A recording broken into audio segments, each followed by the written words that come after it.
सबसे पहले हम आपको बता दें कि चमार शब्द का प्रयोग इस वीडियो में सिर्फ जानकारी देने के लिए इस्तेमाल किया गया है। भारतीय दंड संहिता आईपीसी की धारा 175A के तहत किसी व्यक्ति को किसी भी जाति या समुदाय के खिलाफ घृणास्पद भाषण देने के लिए अधिकतम 3 साल की सजा और जुर्माना हो सकता है।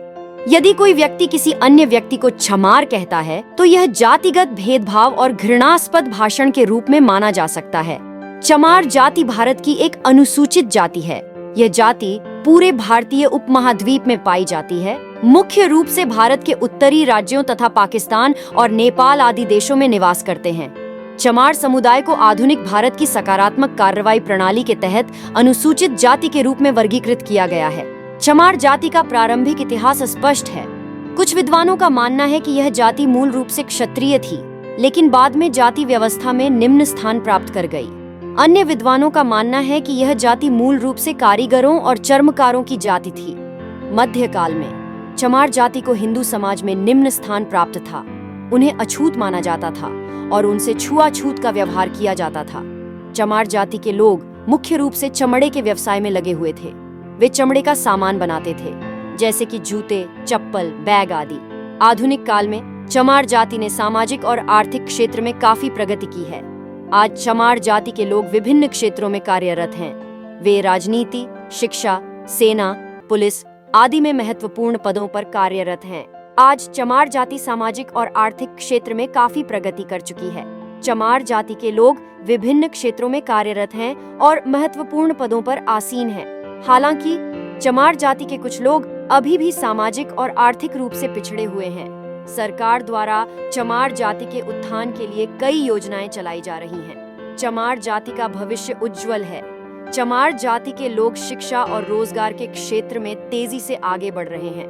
उम्मीद है कि चमार जाति के लोग भविष्य में सामाजिक और आर्थिक रूप से समृद्ध बनेंगे। बाबा साहेब भीमराव अंबेडकर जी की नजर में चमार जाति का असली अर्थ था एक ऐसी जाति जो सदियों से अत्याचार और शोषण का शिकार रही थी। उन्होंने चमार जाति को एक ऐसी जाति के रूप में देखा जो सामाजिक, आर्थिक और राजनीतिक रूप से पिछड़ी हुई थी। अंबेडकर जी ने चमार जाति की स्थिति का विश्लेषण करते हुए कहा कि यह जाति व्यवस्था के सबसे निचले पायदान पर है। उन्हें समाज के अन्य वर्गों से अलग थलग कर दिया गया है। उन्हें मंदिरों में प्रवेश करने, सार्वजनिक स्थानों का उपयोग करने और शिक्षा और रोजगार के अवसरों तक पहुंचने से रोका जाता है। अंबेडकर जी ने चमार जाति के उत्थान के लिए कई प्रयास किए। उन्होंने चमार जाति के लोगों को अपने अधिकारों के प्रति जागरूक करने के लिए काम किया। उन्होंने चमार जाति के लोगों को शिक्षा और रोजगार के अवसरों तक पहुंचने में मदद करने के लिए काम किया।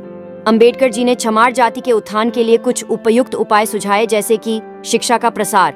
अंबेडकर जी ने चमार जाति के लोगों को शिक्षा के महत्व के बारे में बताया।